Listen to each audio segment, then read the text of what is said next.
My girlfriend said, "I'm moving in with my boss." I replied, "I understand." Then I called my lawyer, deactivated her access card, had security escort her out, and I just smiled because her married boss was about to lose much more than she did. I'm 32, work in finance at a private equity firm in Chicago, and until 3 months ago, I thought I had my life figured out. I'd been with Sarah for 4 years. We met at a charity fundraiser, one of those networking events where everyone pretends to care about the cause but really just wants to make connections. She was funny, smart, ambitious. We clicked immediately. We weren't married, but we talked about it constantly. She'd send me Pinterest boards of wedding venues. I'd joke about how expensive her taste was. It felt real. She moved into my condo 2 years ago, a place I own outright in downtown Chicago. 23rd floor, floor-to-ceiling windows overlooking the lake. I'd bought it as an investment 5 years earlier when the market dipped. I covered the mortgage, utilities, HOA fees, parking, everything. She contributed maybe $300 a month for groceries, which honestly I never cared about. I made good money, low 6 figures with bonuses that doubled that most years. She worked in marketing at a mid-sized tech firm, made around $75,000 herself.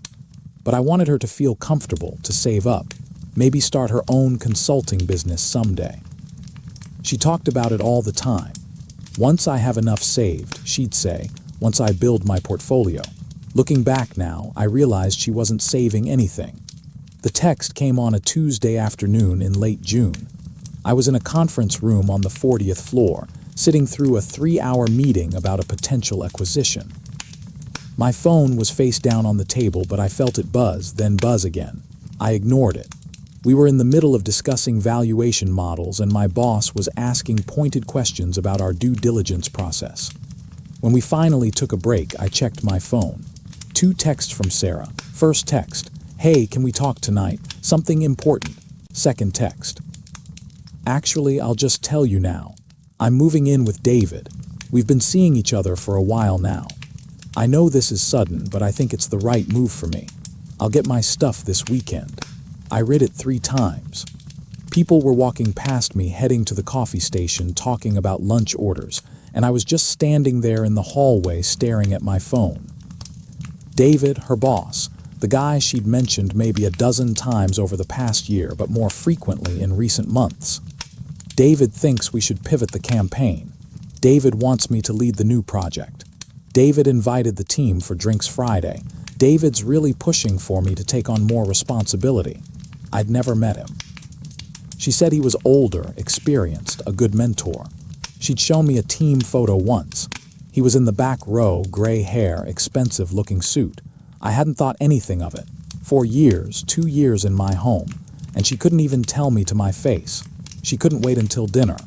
She sent a text message like she was canceling a gym membership. I walked back into the conference room. My colleague asked if I was okay. I said I was fine. We finished the meeting. I presented my analysis. I answered questions. I functioned. Then I excused myself, went back to my office, closed the door, and made 3 phone calls. First call, my lawyer, Tom Chen. No relation, just a lucky coincidence that made him easy to remember. Tom and I had worked together on a real estate deal a few years back. He was sharp, efficient, no nonsense. "Tom, I need you to pull the cohabitation agreement I signed with Sarah Mitchell 2 years ago." "The girlfriend, what happened? She's cheating on me with her boss, just texted me about it. I need to know my options." There was a pause. "Jake, I'm sorry. Give me 20 minutes. I'll review the document and call you back." Second call, building management. "My condo building has 24-hour concierge service, security, the whole deal. I pay $800 a month in HOA fees specifically for this kind of service. Hi, this is Jake Chen in Unit 2304. I need to speak with someone about security protocols for my unit." They transferred me to Marcus, the head of security. I talked to him a few times. Nice guy, former Marine. Took his job seriously. "Marcus, I have a situation. My girlfriend is moving out today. She doesn't know it yet, but she's moving out today. I need her key card deactivated, and I need someone present when she comes to collect her things." Domestic situation, cheating situation, no violence, no threats. I just want this handled cleanly and professionally. Understood. What time? She usually gets home around 6:30. I'll be there. Can you have someone available? I'll handle it myself. See you at 600. Third call. My brother Kevin, he's 2 years younger. Works as a high school teacher. Completely different world from mine, but we've always been close. He lives in Evanston, about 40 minutes away. Kev, Sarah cheated on me. She's moving out tonight. Can you come over? I need someone here. What? Are you serious? Jake, I'm so sorry. Yeah, of course. I'll leave school as soon as I can. I'll be there by 600. Tom called me back 15 minutes later. You're good. The cohabitation agreement is airtight. She has no claim to the property, no tenant rights because you never charged her rent. And you can terminate the arrangement with written or verbal notice. Document everything. Text her back. Confirm what she told you and tell her she needs to collect her belongings today. Today, not this weekend. Today, you control the timeline, not her. She made her choice, you're just executing it. I felt calmer after that, having a plan helped. I texted Sarah back, I understand, come home tonight, we'll discuss logistics. She responded immediately, thank you for being understanding, I know this is hard. We can talk this weekend. I didn't reply. The rest of the afternoon was a blur. I wrapped up work, sent a few emails, delegated tomorrow's meetings to my associate. I left the office at 5:00 p.m., stopped at my place to change clothes, then sat on my couch waiting. Kevin arrived at 600 with pizza and beer.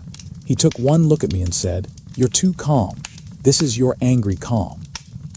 I know this face. I've had 3 weeks to prepare for this. I said, 3 weeks. You knew. Suspected. Found the credit card statements, hotel charges when she said she was working late, expensive dinners for 2 at restaurants we've never been to together, a charge at Tiffany's for $8,000 that I never saw result in any jewelry for her. Why didn't you say anything? Because I needed to be sure and I needed to have a plan. Marcus arrived at 6:15, professional in his security uniform. I explained the situation. He nodded, said he'd handled this before, knew the drill. Sarah got home at 6:42. I'd been tracking her location on the Find My Friends app we'd set up years ago for safety reasons. I watched her little icon move through downtown into our parking garage up the elevator. She walked in and froze. Kevin was in the kitchen. Marcus was standing near the door. I was on the couch. Jake, what's going on? Why is security here? I stood up. You said you're moving out. I'm helping you do that tonight. Her face went white. Her bag slipped off her shoulder and hit the floor. What? No, I meant this weekend. I haven't even talked to David about. You've been cheating on me with your boss for months, I said, keeping my voice level. You texted me about it this afternoon like you were changing hair salons. You don't get to control the timeline anymore. This weekend doesn't work for me. You can't just kick me out. I live here. This is my home. I pulled out my phone, opened the PDF Tom had sent me. You live here as my guest. This cohabitation agreement, the one you signed 2 years ago, states that I can terminate that arrangement with written notice. I'm providing verbal notice right now and I'll email you the written version within the hour. You have 2 hours to pack your essentials. Anything you don't take tonight, I'll have professionally packed and shipped to your mom's address in Wisconsin. She stared at me like I'd grown a second head. Then the tears started. Jake, please, can we just talk about this? I made a mistake. I got confused. David and it's not what you think. What do I think? I don't know, but we can work through this. No, I said simply. We can't. She tried a different approach. Anger. You're such a controlling. This is exactly why I needed someone else. You always have to have everything your way, everything planned out, everything perfect. Kevin stepped forward. Sarah, stop. You cheated. You don't get to make him the bad guy here. She whirled on him. Stay out of this, Kevin. This doesn't concern you. He's my brother. It concerns me. Marcus cleared his throat. Mitchell, I suggest you start packing. You have 2 hours. She looked at all of us, me, Kevin, Marcus, and seemed to realize this was actually happening. She pulled out her phone and made a call. I heard her side of the conversation. David, it's me. I need you to come get me. No, tonight he's kicking me out. I don't know. Can you please just come? I need you right now. She hung up and looked at me with something like triumph. David's coming. He'll help me. Great, I said. Tell him to wait in the lobby. She started packing. Kevin helped carry boxes from the storage closet. I sat on the couch and watched. Every item she put in a suitcase was something I'd bought or we'd bought together. The sheets, the towels, the kitchen stuff. I realized I'd have to replace most of my apartment's contents. She kept trying to talk to me, apologizing, then getting angry, then apologizing again. How long have you known? Were you spying on me? Did you hire a private investigator? Credit card statements. I said, you used the card I gave you for emergencies. Hotels aren't emergencies. Her face flushed red. I forgot that was connected to your account. Clearly, David showed up 53 minutes later. I watched on the building security app as he walked into the lobby, all confidence and expensive suit at 8:00 p.m. on a Tuesday. He approached Marcus at the security desk. I'm here for Sarah Mitchell. Unit 234. Marcus checked his tablet. I don't have you listed as an approved visitor for that unit. I'm her boyfriend. She needs help with her things. Then you can wait in the lobby. The resident will send Miss Mitchell down when she's ready. I watched David's face change on the camera feed. He wasn't used to being told no. You know who I am? No, sir, but I know you're not on the approved visitor list for Unit 2304. David started to argue. Marcus remained stone-faced. Eventually, David sat down in the lobby, pulling out his phone, typing furiously. Upstairs, Sarah's phone kept buzzing. She checked it, typed back, looked at me. David says you're being unreasonable. He says he's calling his lawyer. He can call whoever he wants. He's not coming up here. She finished packing around 9:30. 3 large suitcases, 2 boxes, a bag of shoes. Kevin helped carry everything to the elevator. Marcus accompanied them down. I stayed in the apartment. From my window, I watched them load up David's Tesla in the parking circle out front. He had his arm around Sarah. She was crying. He was talking on his phone, probably to that lawyer. They drove away. Kevin came back up. That guy's a piece of work. Yeah, you okay? I will be. We drank the beer, ate the pizza, watched a basketball game. Kevin crashed on the couch. Around midnight, I went to bed in a room that suddenly felt enormous and empty.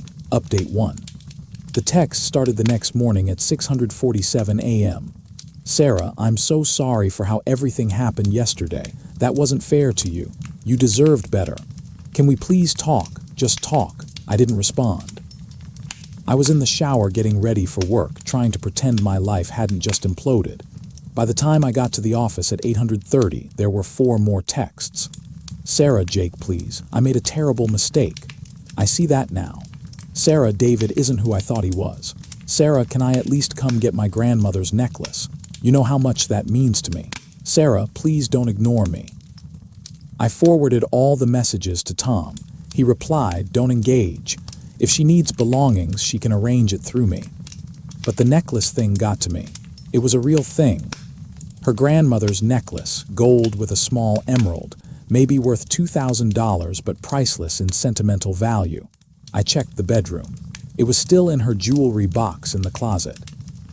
I had it professionally packaged and shipped to her mom's address in Wisconsin. Signature required. Cost me $85 for rush shipping and insurance. I texted her the tracking number, nothing else. She called immediately. I didn't answer. She texted, "Thank you, I'm sorry, I'm so sorry." Thursday, the texts turned angry. Sarah, you humiliated me in front of your brother and the building staff. My friends think you're crazy. Sarah, David's lawyer says what you did might be illegal. You can't just throw someone out with no notice. I forwarded her the cohabitation agreement and the relevant Illinois tenant law statute. Didn't add any commentary, just the documents. Friday afternoon, I got a call from an unknown number. Normally, I don't answer those, but something made me pick up. Is this Jake Chen? Yes, this is Patricia Hartley, David Hartley's wife. I think we need to talk. My brain stuttered. His wife. Yes, my husband's wife. I believe he's currently involved with your ex-girlfriend. Are you free for coffee tomorrow? We met Saturday morning at a cafe in Lincoln Park, neutral territory. Patricia was elegant, probably mid-40s, wearing a cream-colored blazer and pearls. She looked like someone who ran charity galas and served on museum boards. She probably did. "Thank you for meeting me," she said, stirring her coffee. "I imagine this week has been difficult for you." "You could say that." She pulled out an iPad, opened a folder, turned it toward me. Credit card statements, hotel receipts, screenshots of text messages. "David has done this before, 3 times that I know of, possibly more. Always younger women who work for him. It usually lasts 6 to 8 months. He tells them we're separated, that the divorce is complicated because of our business interests, that he loves them but needs time to handle things properly." I felt sick. "Sarah doesn't know you exist." "Oh, I'm sure she knows I exist. I'm sure he's told her we're separated. Technically, we are now. I filed for divorce Tuesday morning, but we weren't separated when their relationship started. We weren't even having problems. Or at least I didn't think we were." "How did you find out?" "A credit card charge at a hotel in the city when he was supposed to be at a conference in Boston. I called the hotel. He checked in with a guest. I hired a private investigator, got photos, got proof." She closed the iPad. "My lawyer will be subpoenaing your ex-girlfriend as a witness. Not as a defendant. David is the defendant.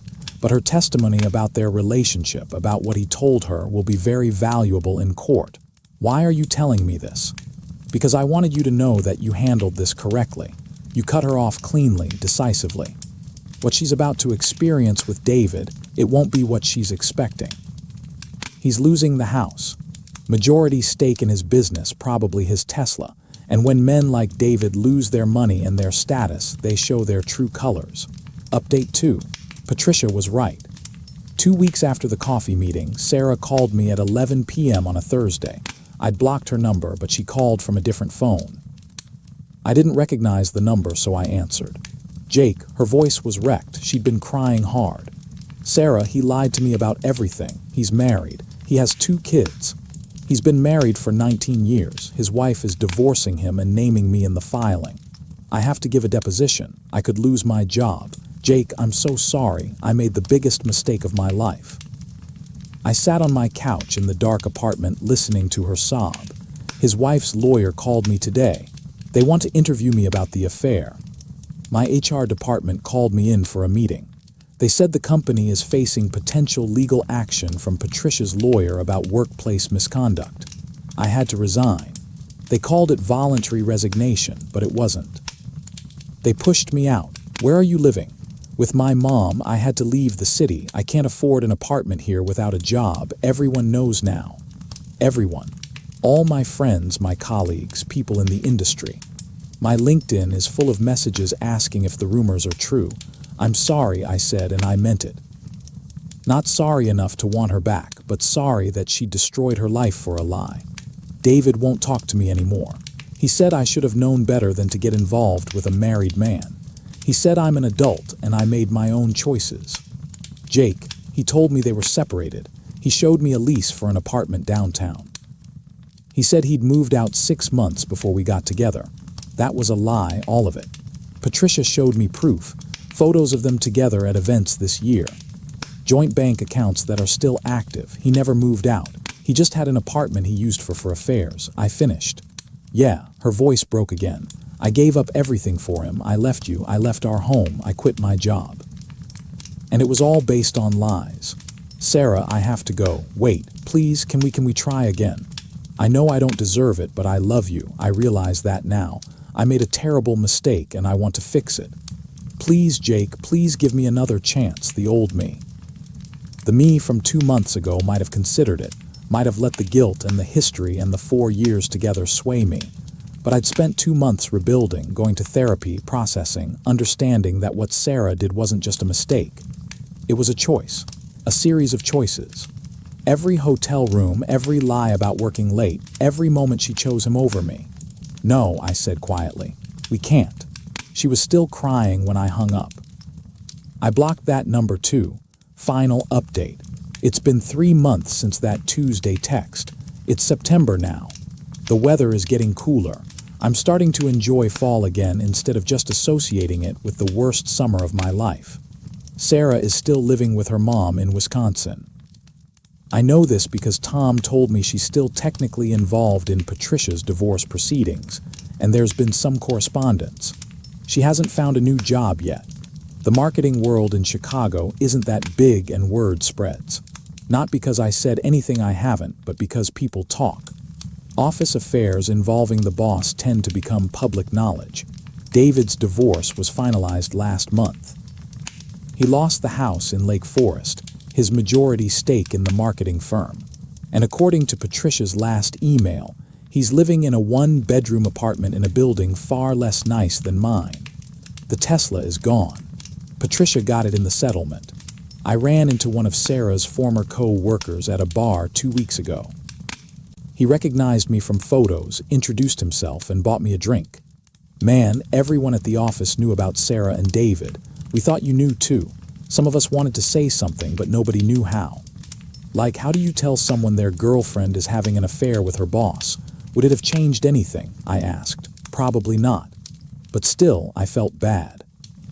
That conversation stuck with me, knowing that people watched it happen, that there were witnesses to my humiliation who said nothing. But I also understood it's an impossible position.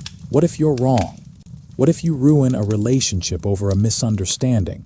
I'm doing okay now, better than okay some days. I've been on dates. Nothing serious yet, but I'm not rushing. Therapy has helped. My therapist keeps saying I need to sit with the feelings instead of just problem-solving everything. I'm trying. It's not my strong suit. The condo feels different now. I got rid of the couch we bought together, replaced it with a sectional I actually like, repainted the bedroom, changed the locks even though Sarah's key card was already deactivated.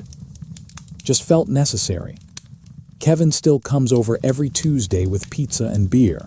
It started as him checking on me, making sure I wasn't spiraling. Now it's just what we do. We watch basketball, talk about his students, complain about our parents asking when we're going to settle down. It's nice. I'd lost touch with him a bit when I was with Sarah. I didn't realize how much until he wasn't around. Last week, a woman at the coffee shop near my office asked if the seat across from me was taken. We ended up talking for an hour. She gave me her number. I might actually call her. As for that text, I'm moving in with my boss. I should probably thank Sarah for being so direct about it. She could have dragged it out for months, making me the fool who didn't know. Instead, she gave me a clean break. Not intentionally, but still. The outcome was the same. Some people have called me cold for how I handled it. My mom said I should have talked to Sarah first, given her a chance to explain, but I'd already mourned the relationship by the time she sent that text.